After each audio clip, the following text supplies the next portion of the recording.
Good morning, dear students. ഞാൻ Abdul Salam, government ITI SCDD Thuneri. Employability സ്കിൽസിൽ second ഇയറിൻ്റെ കമ്മ്യൂണിക്കേഷൻ സ്കിൽസാണ് കണ്ടിന്യൂ ചെയ്യുന്നത്. ഇതിൽ chapter 7 and 8 how do I communicates self reflection. ഇത് page number 107. Next chapter informal communication. ഈ രണ്ട് ചാപ്റ്ററാണ് നമ്മൾ ഇന്ന് ഡിസ്കസ് ചെയ്യുന്നത്. ഇതിൽ ഹൗ ഡു ഐ കമ്മ്യൂണിക്കേറ്റ്, ഞാൻ എങ്ങനെയാണ് ആശയവിനിമയം നടത്തുന്നത്.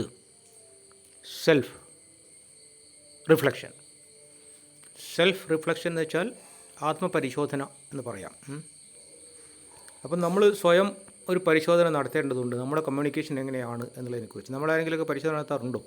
ഞാൻ എങ്ങനെയുള്ള വ്യക്തിയാണ്, ഞാനൊരു നല്ല വ്യക്തിയാണോ, ഞാനൊരു മോശപ്പെട്ട വ്യക്തിയാണോ, എൻ്റെ രീതികളൊക്കെ എങ്ങനെയാണ് എന്നുള്ള കാര്യങ്ങൾ നമ്മൾ സ്വയം ഒരു ആത്മപരിശോധന നടത്തുക. അതിനാണ് സെൽഫ് റിഫ്ലക്ഷൻ എന്ന് പറയുന്നത്. സാധാരണഗതിയിൽ പറയാറുണ്ട് ഈ ലോകം ഒരു കണ്ണാടി പോലെയാണ് എന്ന് പറയും. എന്താണ് കണ്ണാടി എന്ന് വെച്ചാൽ, നമ്മളൊരു കണ്ണാടിയുടെ മുമ്പിൽ നിന്ന് എന്തൊക്കെ ആക്ഷൻസ് ആണോ കാണിക്കുന്നത്, അതേ ആക്ഷൻസ് കണ്ണാടിയിൽ നിന്ന് നമുക്ക് തിരിച്ച് കാണാൻ കഴിയും അല്ലേ. നമ്മൾ കണ്ണാടിയെ നോക്കി ചിരിച്ച് കാണിച്ചാൽ കണ്ണാടി ഉള്ള പ്രതിരൂപം നമ്മളെ നേരെ പുഞ്ചിരിക്കും അല്ലേ. നമ്മൾ കണ്ണാടിയെ നോക്കി കൊഞ്ഞനം കുത്തിയാലോ തിരിച്ച് നമുക്ക് കൊഞ്ഞനം കുത്തായിരിക്കും കിട്ടുന്നത്. നമ്മൾ കണ്ണാടിയോട് ദേഷ്യഭാവം കാണിച്ചാൽ കണ്ണാടിയിൽ നിന്ന് ദേഷ്യഭാവമാണ് നമുക്ക് കിട്ടുക. അതാണ് ഈ ലോകം എന്ന് പറയുന്നത്. നമ്മൾ ഈ ലോകത്തെ നോക്കി പുഞ്ചിരിച്ചാൽ ഈ ലോകം മുഴുവനും നമ്മൾ നോക്കി പുഞ്ചിരിക്കും. നമ്മൾ ലോകത്തിനോട് മുഴുവൻ ദേഷ്യം കാണിച്ചാൽ ലോകം മുഴുവൻ നമ്മൾ വെറുക്കും. മനസ്സിലാവുന്നുണ്ടോ? ഇനി നമുക്ക് ചാപ്റ്ററിലേക്ക് കിടക്കാം. Self reflection, also known as self personal reflection, is the process of looking towards. It means taking the time to think and pay attention to your own thoughts, emotions, decisions and behaviour. അപ്പോൾ നമ്മൾ സ്വയം ഉള്ളിലേക്ക് നോക്കുക. എന്നിട്ട് നമ്മുടെ ചിന്തകൾ, നമ്മുടെ വികാരങ്ങൾ, നമ്മുടെ തീരുമാനങ്ങൾ, നമ്മുടെ പെരുമാറ്റങ്ങൾ ഇതെല്ലാം നമ്മൾ സ്വയം പരിശോധിക്കുക. We go through life mechanically. നമ്മൾ യാന്ത്രികമായിട്ടാണ് പോകുന്നത് അല്ലേ. When we do not reflect on our selves. നമ്മളെക്കുറിച്ച് ഒരു പരിശോധന നടത്തിയില്ലെങ്കിൽ നമ്മൾ യന്ത്രം പോലെ മുമ്പോട്ട് പോകും. We keep moving from one thing to the next without evaluating. നമ്മളൊരു പരിശോധന നടത്തുന്നേ ഇല്ല. If things are actually going well, we do not pause to think. Self-reflection helps to determine what is going well and what is not going well. ഇതാണ് ആത്മപരിശോധനയുടെ ഗുണം. എന്തൊക്കെയാണ് കാര്യങ്ങൾ നേരെയാണോ പോകുന്നത് അല്ലയോ ഒന്ന് നോക്കുക. അപ്പോൾ ഈ ഇമേജ് നോക്കൂ. തോട്ട്സ്, ചിന്തകൾ. വാട്ട് ആം ഐ തിങ്കിങ്, ഞാൻ എന്താണ് ചിന്തിച്ചു കൊണ്ടിരിക്കുന്നത്. മനസ്സ വാച കർമ്മണ. ഫീലിങ്സ് എന്ന് വെച്ചാൽ വികാരങ്ങൾ. What am I feeling. എല്ലാ മനുഷ്യർക്കും പലതരം വികാരങ്ങളുണ്ടാവും അല്ലേ. സ്നേഹമുണ്ടാവും, കോപമുണ്ടാവും, സന്തോഷമുണ്ടാകും. ഇതെല്ലാം പലതരം വികാരങ്ങളാണ്. ഇൻറ്റൻഷൻസ് ആൻഡ് വാണ്ട്സ്, മൂന്നാമത്തേത്. ഉദ്ദേശങ്ങളും ആവശ്യങ്ങളും. What do I really want, what are my deepest wishes. എന്തൊക്കെയാണ് നമ്മുടെ അംബിഷൻ, ആഗ്രഹങ്ങൾ എന്തൊക്കെയാണ്, ഉള്ളിൻ്റെ ഉള്ളിൽ നമുക്ക് എന്തൊക്കെയാണ് ആഗ്രഹങ്ങളുള്ളത്. ആക്ഷൻസ്, അപ്പോൾ അതിനനുസരിച്ചിട്ടാണ് നമ്മൾ പ്രവൃത്തികൾ അല്ലേ. നമ്മുടെ ആഗ്രഹങ്ങൾ നമ്മൾ എന്തായിത്തീരണമോ അതിനു വേണ്ടിയാണ് നമ്മൾ പ്രവൃത്തികൾ ചെയ്യുന്നത്. How am I behaving, what do I do in this situation, ഞാൻ എന്താണ് ചെയ്തുകൊണ്ടിരിക്കുന്നത്. പിന്നെ സെൻസേഷൻ എന്ന് വെച്ചിട്ടുണ്ടെങ്കിൽ പഞ്ചേന്ദ്രിയങ്ങളാണ്. 5 സെൻസസ് ഉണ്ട് അല്ലേ. What are the 5 senses? Seeing, hearing, touching, tasting. കാണുക, കേൾക്കുക, രുചിക്കുക.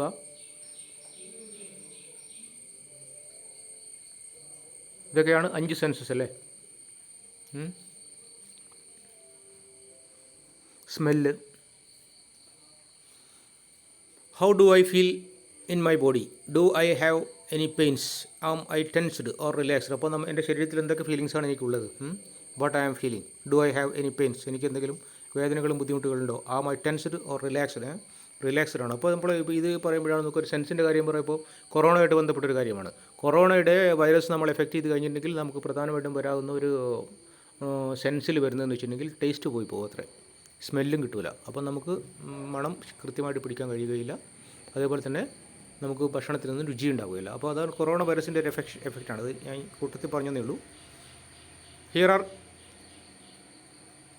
Simple and effective ways of self reflection. എന്താണ്? Scheduled time. നമ്മളൊരു സമയം നിശ്ചയിക്കുക. In the beginning it would be a good to dedicate yourself 10 minutes daily, either in the morning or in the evening, to practice self reflection. Gradually increase the time if required.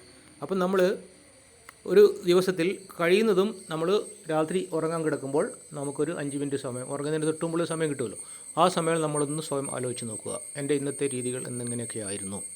ഞാനിന്ന് ഇന്നയാളെ കണ്ടു, ഇന്ന രീതിയിൽ അവിടെ പോയി, ഇവിടെ പോയി, അങ്ങനെ സംസാരിച്ചു, ഇങ്ങനെ പെരുമാറി, അത് ശരിയായിരുന്നോ ശരിയല്ലായിരുന്നോ, അങ്ങനത്തെ തന്നെ അല്ലായിരുന്നു ഞാൻ പെരുമാറേണ്ടിയിരുന്നത് എന്നൊക്കെ നമ്മളിങ്ങനെ. അപ്പോൾ മറ്റുള്ളവരെ കുറ്റപ്പെടുന്നതിന് പകരം നമ്മൾ സ്വയം വിലയിരുത്തുക. അതേപോലെ തന്നെ അത് രാവിലെ കിടക്കയിൽ നിന്ന് എഴുന്നേൽക്കുന്നതിന് മുമ്പ് നമുക്കൊരു സമയം കിട്ടുമല്ലോ, ആ സമയത്ത് ആലോചിച്ച് നോക്കണം, ഇന്ന് ഞാൻ എന്തൊക്കെയാണ് ചെയ്യുന്നത്, ഇന്ന് ഞാൻ ആരെയൊക്കെയാണ് കാണുന്നത്, അവിടെ പോയി ഞാൻ എങ്ങനെ പറയണം, എങ്ങനെ പെരുമാറണം. അത് ഒരു പ്രാക്ടീസ് ആക്കിയിട്ട് ഇങ്ങനെ ഡെവലപ്പ് ചെയ്ത് കൊണ്ടുവരണം കേട്ടോ. അപ്പോൾ ഇനി എന്തെങ്കിലും പ്രയാസങ്ങൾ എനിക്കുണ്ടോ? Some things is bothering me. എനിക്ക് പ്രയാസപ്പെടുന്ന എന്തെങ്കിലും സംഭവങ്ങളുണ്ട്. Ask yourself these important questions in a quiet space. What is bothering me and most lately. അപ്പോൾ അടുത്ത കാലത്തായിട്ട് എന്നെ ബുദ്ധിമുട്ടിക്കുന്ന മനപ്രയാസം ഉണ്ടാക്കുന്ന കാര്യം എങ്ങനെയാണ് ഞാനത് പരിഹരിച്ചെടുക്കുക. ഈ കുറച്ച് ഇമേജസ് കണ്ടില്ലേ? ഇമോജീസ് എന്ന് വെച്ചാൽ സിമ്പിൾസ്, സ്മോൾ സിമ്പിൾസ് അല്ലേ? എക്സൈറ്റഡ്, സാഡ്, ആംഗ്രി, സിക്ക്, സർപ്രൈസ്ഡ്, ഹാപ്പി, അൺഹാപ്പി, ബോർഡ്. ഇപ്പോൾ ഇതെല്ലാം നമുക്ക് മനുഷ്യ സഹജമായിട്ടുള്ള വികാരങ്ങളാണല്ലേ? ഇത്തരം ഫീലിങ്സ് നമുക്ക് എപ്പോഴും ഉണ്ടാകും. നമ്മൾ അതിൻ്റെ മുകളിൽ നമ്മൾ സമർത്ഥമായ രീതിയിൽ നിയന്ത്രിച്ചെടുക്കുക എന്നുള്ളതാണ് ഒരു വ്യക്തിയുടെ വിജയം എന്ന് പറയുന്നത് അല്ലേ. ഇനി സെൽഫ് റിഫ്ലക്ഷൻ കാണിച്ചിരിക്കുക. ഇപ്പോൾ കണ്ടിട്ടില്ലേ, ഒരു കണ്ണാടി കണ്ടില്ലേ? ആ കണ്ണാടിയിലാണ് നമ്മൾ റിഫ്ലക്ഷൻ കാണുന്നത് അല്ലേ? അതാണ് സെൽഫ് റിഫ്ലക്ഷൻ എന്ന് പറഞ്ഞാൽ. ഞാൻ നേരത്തെ പറഞ്ഞ നമ്മൾ ഈ ലോകത്തെ ഒരു കണ്ണാടി രൂപീകരിക്കുകയാണ് അല്ലേ. ആ my stressed about things I can control. അപ്പോൾ മേക്ക് എ ജേണൽ, നമുക്കൊരു ഡയറി കുറിപ്പ് തയ്യാറാക്കാം നമ്മുടെ തന്നെ പ്രവൃത്തികൾ എങ്ങനെയാണെന്നുള്ളതിനെ പറ്റി. My circle of control.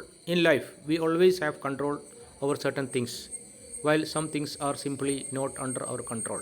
അപ്പോൾ ചില കാര്യങ്ങളിൽ നമുക്ക് നിയന്ത്രണമുണ്ട്, ചില കാര്യങ്ങളിൽ നമുക്ക് നിയന്ത്രണമേ ഇല്ല അല്ലേ. For example, I can control.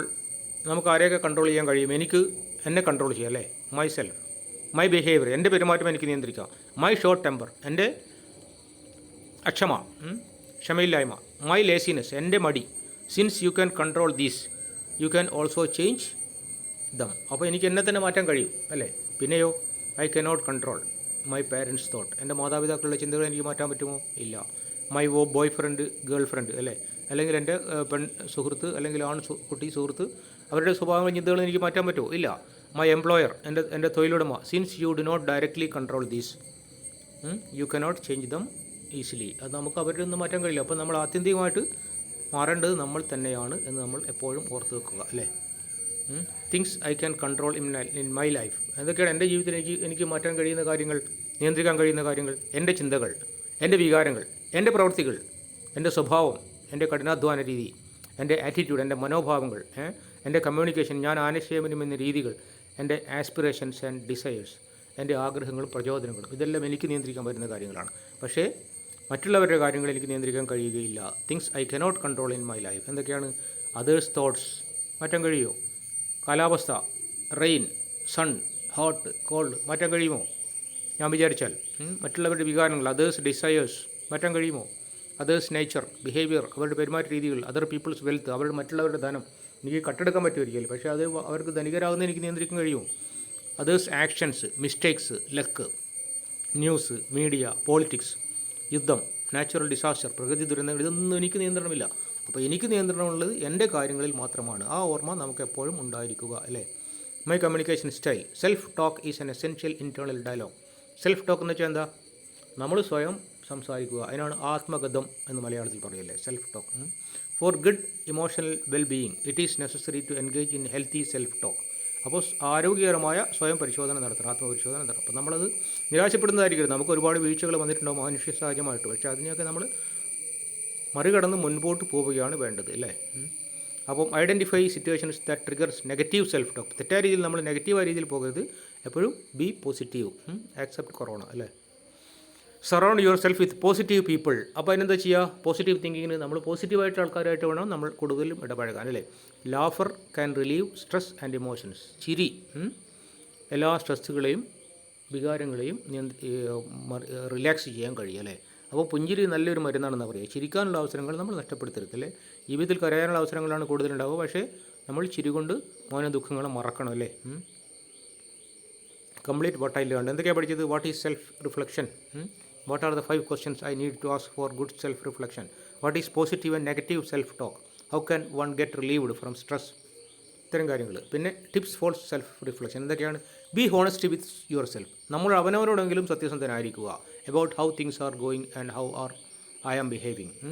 Forgive yourself when you have mistakes. നമുക്ക് ഒരുപാട് പരാജയങ്ങൾ വന്നു പോയിട്ടുണ്ട്, പക്ഷേ നമ്മൾ സ്വയം മാപ്പ് കൊടുത്ത് നമ്മൾ മുന്നോട്ട് പോകണം. സ്റ്റാർട്ട് എ ജേണൽ, ഒരു ഡയറി തയ്യാറാക്കാം. Where you can record your observations. Focus on exploring all possible situations. അതൊക്കെയാണ്. ഇനി അടുത്ത ചാപ്റ്ററിലേക്ക് കിടക്കുകയാണ്. അടുത്ത ചാപ്റ്റർ നമ്പർ 8, ഇൻഫോർമൽ കമ്മ്യൂണിക്കേഷൻ. അതാണ് നെക്സ്റ്റ് ചാപ്റ്റർ. ഇൻഫോർമൽ എന്ന് വെച്ചിട്ടുണ്ടെങ്കിൽ അനൗപചാരികമായ ആശയവിനിമയം എന്ന് പറയും. നമുക്കറിയാം ഫോർമൽ കമ്മ്യൂണിക്കേഷൻ എവിടെയാണ്. നമ്മൾ ഇൻ്റർവ്യൂവിലൊക്കെ ഫോർമൽ കമ്മ്യൂണിക്കേഷൻ എന്ന് പറഞ്ഞു. ക്ലാസ് റൂമിൽ ഫോർമലും ഇൻഫോർമലും ഉണ്ട്. ഒരു അധ്യാപകൻ ക്ലാസ് എടുത്തുകൊണ്ടിരിക്കുമ്പോൾ അത് ഫോർമൽ സിറ്റുവേഷനാണ്. പക്ഷേ ക്ലാസ്സിൽ അധ്യാപകൻ ഇല്ലാതിരിക്കുമ്പോൾ നമുക്കത് ഇൻഫോർമൽ സിറ്റുവേഷനാണ്, നമ്മുടെ ക്ലാസ്മേറ്റ്സിൻ്റെ ഇടയിൽ അല്ലേ. അല്ലെങ്കിൽ ഒരു ജോലി സ്ഥലത്ത് നമ്മൾ തൊഴിൽ ചെയ്തുകൊണ്ടിരിക്കുമ്പോൾ ഒരു ഫോർമൽ സിറ്റുവേഷനാണ്. പക്ഷേ ജോലി സ്ഥലത്ത് നമ്മളൊരു ക്യാൻറ്റീനിലാണെങ്കിൽ അത് ഇൻഫോർമൽ സിറ്റുവേഷനാണ്. അല്ലെങ്കിൽ ബാത്റൂമിലോ അല്ലെങ്കിൽ വെള്ളം കുടിക്കുമ്പോൾ വാട്ടർ ഡിസ്പെൻസറിൻ്റെ അടുത്തൊക്കെ ആണെങ്കിൽ ഇൻഫോർമൽ സിറ്റുവേഷനാണ്. അപ്പോൾ ഇത് തന്നെ ഫോർമലും ഇൻഫോർമൽ സിറ്റുവേഷനൊക്കെ മാറി മാറി വരുന്നുണ്ട് കേട്ടോ.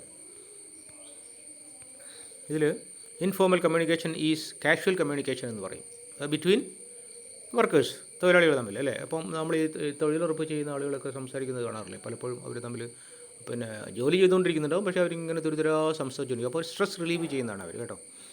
Whatever is not formal such as emails, official notice, ഇതെല്ലാം ഫോർമൽ കമ്മ്യൂണിക്കേഷനാണ് കേട്ടോ.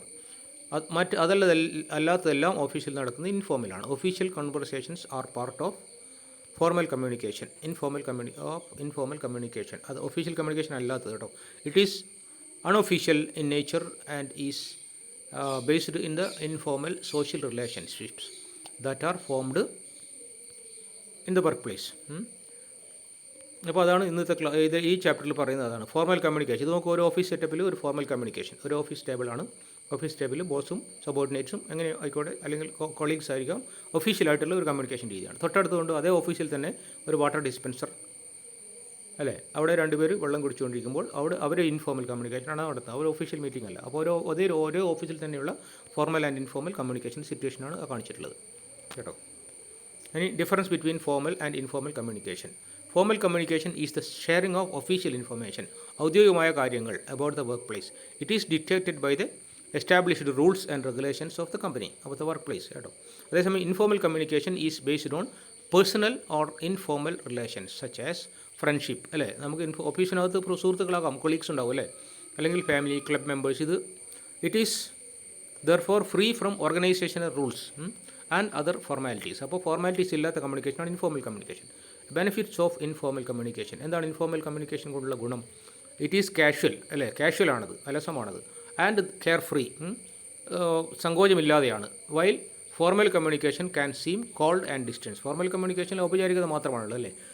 പിന്നെ informal communication is friendly and inviting and is a great sign that someone as a friend in the company അല്ലേ. നമുക്ക് കമ്പനിയിൽ സുഹൃത്തുക്കൾ ഉണ്ടാകുക എന്ന് പറയുന്നത് നല്ല കാര്യമാണല്ലേ.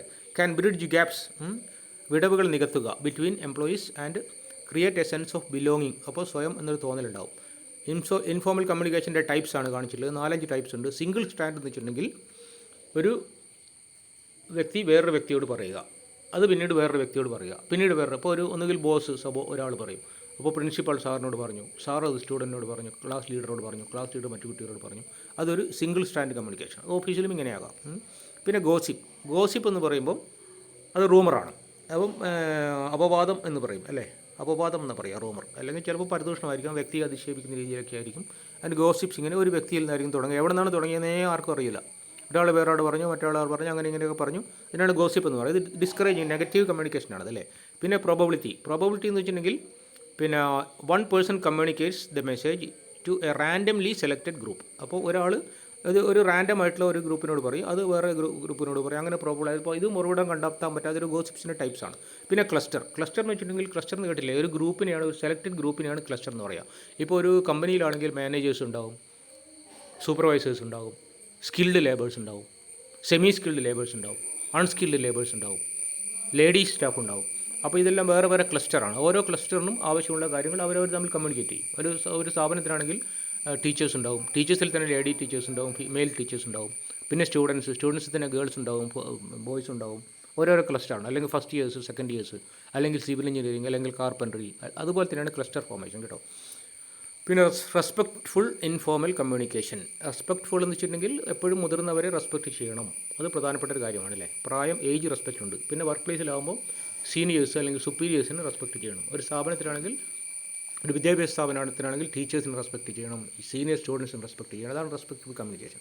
പിന്നെ ജെൻഡർ, ഇത് വളരെ ഇമ്പോർട്ടൻ്റ് ആണ്. നമ്മളെപ്പോഴും വളരെ ശ്രദ്ധിക്കേണ്ട ഒരു കാര്യമാണ്. വർക്ക് പ്ലേസിലായിക്കോട്ടെ, പിന്നെ നമ്മൾ നിത്യജീവിതത്തിലായിക്കോട്ടെ, നമ്മുടെ സ്ഥാപനത്തിലായിക്കോട്ടെ, ജെൻഡർ കമ്മ്യൂണിക്കേഷൻ വളരെ പ്രധാനപ്പെട്ടതാണ് അല്ലേ. അപ്പോൾ പലപ്പോഴും നമ്മൾ എതിർലിംഗത്തെപ്പറ്റി പറയുമ്പോൾ റെസ്പെക്റ്റ്ഫുൾ ലാംഗ്വേജ് ഉപയോഗിക്കണം. എന്ന് വെച്ചിട്ടുണ്ടെങ്കിൽ സഭ്യമായ ഭാഷ എന്ന് പറയും കേട്ടോ. സഭ്യമായ ഭാഷയെ ഉപയോഗിക്കാൻ പാടുള്ളൂ. മാത്രമല്ല നമ്മൾ ഗസ്റ്റേഴ്സ്, ഇത് ചുണ്ടുകൊണ്ടും കണ്ണുകൊണ്ടും ഒക്കെയുള്ള അശ്ലീല ചുവയുള്ള രീതിയിലുള്ള ഗസ്റ്ററുകൾ കാണിക്കാൻ പാടില്ല. പിന്നെ സെക്സിസ്റ്റ് റിമാർക്സ് എന്ന് വെച്ചിട്ടുണ്ടെങ്കിൽ അശ്ലീലമായ കമൻറ്റുകൾ, പെൺകുട്ടികളെ ഹർട്ട് ചെയ്യുന്ന രീതിയിലുള്ള കമൻറ്റുകളൊന്നും നമ്മൾ ഉപയോഗിക്കാൻ പാടില്ല. ഓഫീസ് സ്ഥലത്തായാലും ശരി, വീട്ടിലായാലും ശരി, സ്ഥാപനത്തിലായാലും ശരി, നമ്മൾ ജെൻഡർ കമ്മ്യൂണിക്കേഷന് വളരെയധികം ശ്രദ്ധ കാണിക്കേണ്ടതുണ്ട്. അവോയ്ഡ് റീഇൻഫോഴ്സിങ് ജെൻഡർ സ്റ്റീരിയോടൈപ്സ് കേട്ടോ. അപ്പോൾ പെണ്ണുങ്ങളെ ഒന്നിനും കൊള്ളൂല എന്നൊന്നും പറയാൻ പാടില്ല. Age, be respectful full towards elders and people younger than you. നമ്മളെക്കാൾ മുതിർന്നവരോടും നമ്മളെക്കാൾ താഴ്ന്നവരോടും നമ്മൾ എപ്പോഴും ഒരു റെസ്പെക്റ്റ് കാണിക്കേണ്ടതുണ്ടല്ലേ. Avoid making age related remarks. അപ്പോൾ പ്രായത്തിനെ പറ്റിയുള്ള കമൻറ്റുകളും പറയാൻ പാടില്ല. ഇതെല്ലാം ഇൻഫോർമൽ കമ്മ്യൂണിക്കേഷനിൽ നമ്മൾ ശ്രദ്ധിക്കേണ്ടുന്ന കാര്യങ്ങളാണല്ലേ. Discuss the whats dos and do nots in informal communication. ഇപ്പോൾ നമ്മൾ പറഞ്ഞിട്ടുള്ള കാര്യങ്ങളാണ് age, gender and context. Gender എന്ന് വെച്ചാൽ മെയിൽ ആൻഡ് ഫീമെയിൽ കേട്ടോ. അപ്പോൾ നമ്മൾ ഇതിൽ ഈ ചാപ്റ്ററിൽ ഡിസ്കസ് ചെയ്യുന്നത് എന്തൊക്കെയാണ്? How does informal communication help in a work place? How many types of informal communications are there?